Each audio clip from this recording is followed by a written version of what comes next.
श्री स्वामी समर्थ महाराज ही याच वटवृक्षाखाली ध्यान व प्रवचनासाठी बसायचे। अक्कलकोट सिरीजच्या या भागात पूर्ण माहिती सांगतो, तर व्हिडिओ पूर्ण बघा। अक्कलकोटला कसं यायचं आणि तिथे कुठे राहायचं हे मी मागच्या एपिसोडमध्ये सांगितले आहे, त्यामुळे तो व्हिडिओ एकदा बघून घ्या।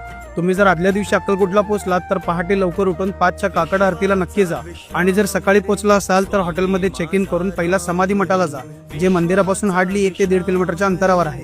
समाधी मठ म्हणजे चोळप्पा महाराजांचे घर, जिथे स्वामींची समाधी आहे। चोळप्पा महाराजांच्या या घरात स्वामींनी भरपूर काळ घालवला।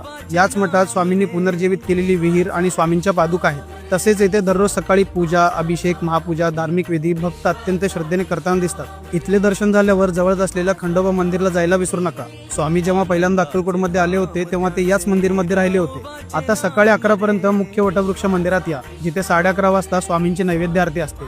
आरती झाल्यावर मंदिरात थोडा वेळ शांत बसा, डोळे भरण्या मंदिराकडे बघा आणि स्वामींचे नामस्मरण करा। स्वामींच्या दर्शनानंतर महाप्रसाद घ्यायला जा।